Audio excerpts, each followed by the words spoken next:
Good day, ladies and gentlemen. It is an honor for me to stand here in front of you to share my research. Let me introduce myself. My name is Kunjung Ashadi. I'm a lecturer of Department of Sport Coaching in Universitas Negeri Surabaya or State University of Surabaya. My topic today is training load of para swimming athletes, preparation base, national champion versus not champion.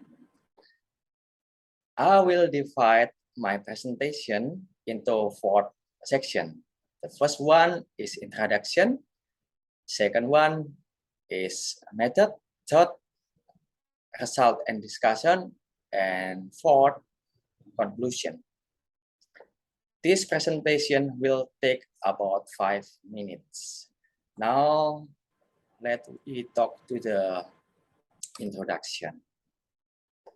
The success of implementing the training program is supported by the role of the coach in formulating a strategy for changing the training load in training program, which its training load aim is to push the limit of adaptation of training and avoid overtraining, injury, and training.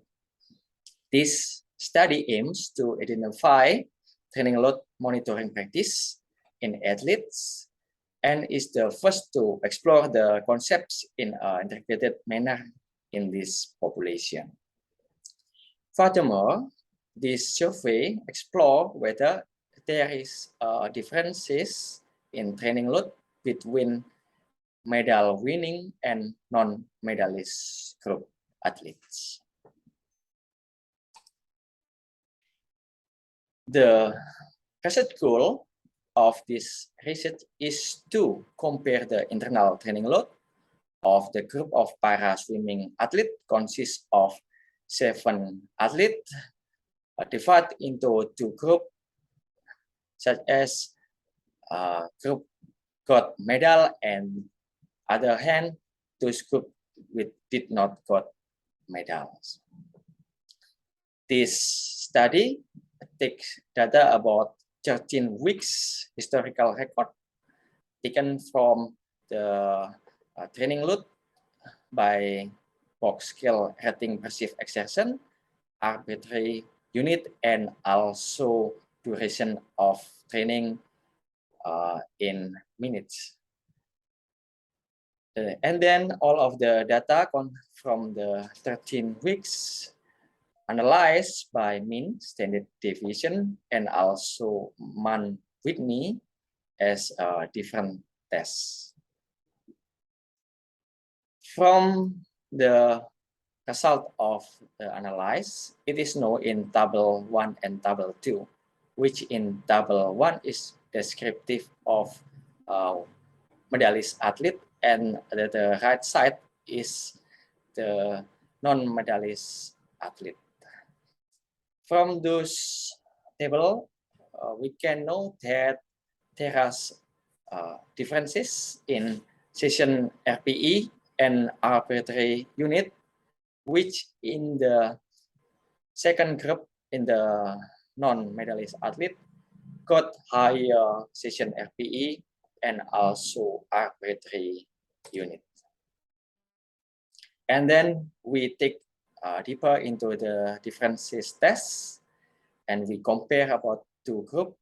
It is known that there are significant differences between medalist and non-medalist athlete in session rating perceived exertion and also arbitrary unit.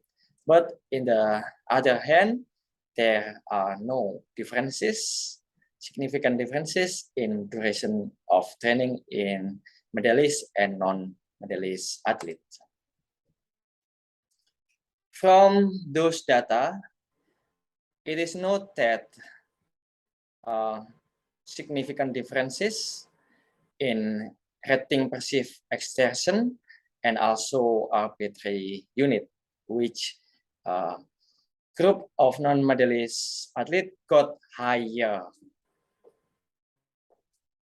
arbitrary unit and session RPE, but less medal or non-medal. So from this fact, show that the average of medalist athlete not only focus on the factor of the session RPE and also arbitrary. So we can know that experience of athlete by flying hour of practice and also physical level, it is an important thing to take account for each athlete to got this achievement. So it can be concluded that session RPE and arbitrary unit is not only determinant factor of the success of achieving athlete in medal, but also other many factors like training hour of training and also physical condition of the athletes. Conclusion of this research based on the data, there is differences between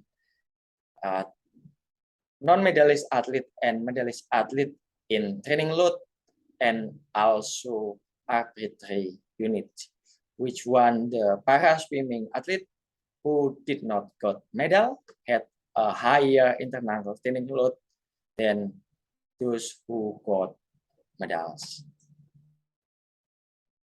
Suggestion from those data for the coach not only quantified the internal training load, but need to pay attention to many other factors such as biomechanical element factor and physical conditioning and also the training time of the athletes. That's all that I can share with you. Thank you for your attention. See you next time. Bye.